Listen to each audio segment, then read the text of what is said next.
बिस्मिल्लाहिर्रहमानिर्रहीम। अस्सलाम वालेकुम व्यूअर्स। आज कल कंट्रोवर्सी है कि जेम्स वेब से हासिल होने वाले डेटा ने बिग बैंग को रिजेक्ट कर दिया है।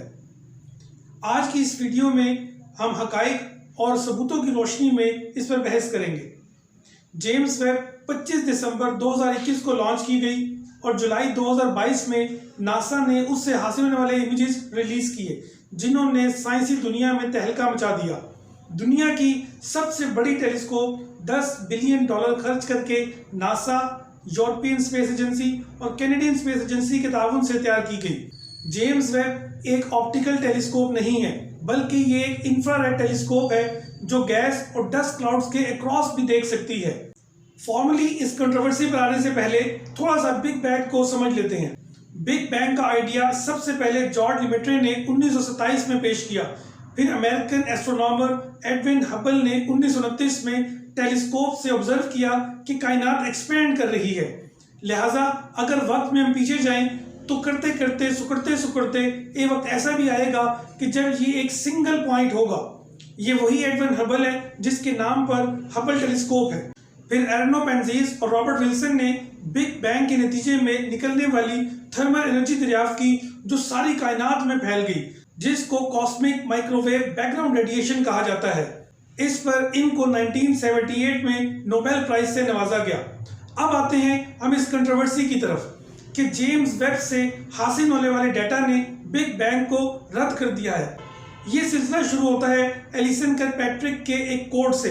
एलिसन किर्कपैट्रिक जो कि यूनिवर्सिटी ऑफ कैंसास में एस्ट्रोफिजिसिस्ट हैं, नेचर ने रिसर्च के एक पीस में लिखा जिसमें किर्कपैट्रिक ने कहा, मैं सुबह 3 बजे लेटी हुई जाग रही हूँ और हैरान हूँ कि मैंने अभी तक जो कुछ किया वो गलत था। इस कोड को बाद में गलत तरीके से पेश किया गया।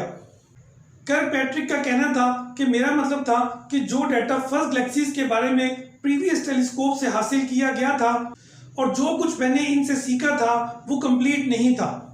अब हमारे पास मजीद डाटा है जिससे हम अपनी थ्योरीज को मजीद रिफाइन कर सकते हैं।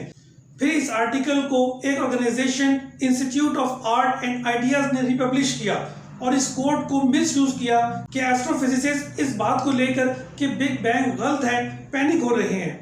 इस आर्टिकल के मुसन्निफ एक इंडिपेंडेंट रिसर्चर एरिक लर्नर हैं।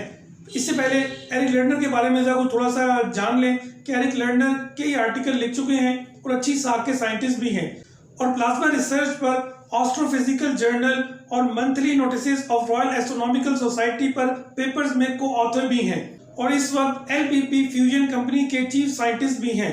लर्नर की साइंस दुनिया में वजह शोहरत इनकी किताब है the big bang never happened. किताब के नाम से ही आपको पता चल रहा होगा कि ये बिग बैंग के कभी भी जो है वो हामी नहीं रहे। वो लेट 1980s से बिग बैंग के सीरियल डिनायर रहे हैं। ई मैकलेंटायर जो बोस्टन यूनिवर्सिटी के साइंसी फिलासफर हैं, इनके मुताबिक लर्नर का आर्टिकल हैरान कुन नहीं है क्योंकि साइंस डिनायर हर दौर में होते हैं और इस तरह की बातें करते हैं। लर्नर ने अपने आर्टिकल में लॉजिकल फैलेसीज का इस्तेमाल किया, जैसा कि इसने कहा कि बिग बैंग मॉडल में दूर की गैलेक्सी ज्यादा बड़ी नजर आनी चाहिए क्योंकि एक्सपेंडिंग यूनिवर्स में गैलेक्सी से रोशनी उस वक्त खारिज हुई थी जब वो हमारे करीब थी और इस बात की कोई सेंस नहीं बनती क्योंकि उस वक्त भी ये फारदेस्ट गैलेक्सीज थी जब इनसे रोशनी खारिज हुई थी और आज भी ये फारदेस्ट गैलेक्सीज हैं। लिहाजा फासला बढ़ने से इनके साइज पर कोई असर नहीं पड़ता, लिहाजा इन्हें बड़ा नजर नहीं आना चाहिए। दूसरी अहम बात, लर्नर ने बिग बैंग के तमाम सबूतों को मुकम्मल तौर पर इग्नोर किया, जैसा कि कॉस्मिक माइक्रोवेव बैकग्राउंड रेडिएशन जो बिग बैंग के नतीजे में हीट निकली थी और पूरी कायनात में फैल गई थी, जिसका मुशाहिदा करने के लिए USA ने 1989 से 1993 तक स्पेस शटल भेजे जिस पर तकरीबन $160 मिलियन का खर्चा आया था, जिन्होंने कॉस्मिक माइक्रोवेव बैकग्राउंड रेडिएशन को यूनिवर्स में कंफर्म किया था और बिग बैंग को एस्टेब्लिश किया था। साइंस का इनकार एक बढ़ता हुआ मसला है, जब तक साइंस रहेगी ये मसला भी रहेगा। आज के दौर में ये मसला कुछ ज्यादा बढ़ गया है क्योंकि ये सोशल मीडिया का दौर है और हर इंडिविजुअल जो है वो कोई भी बात कर सकता है।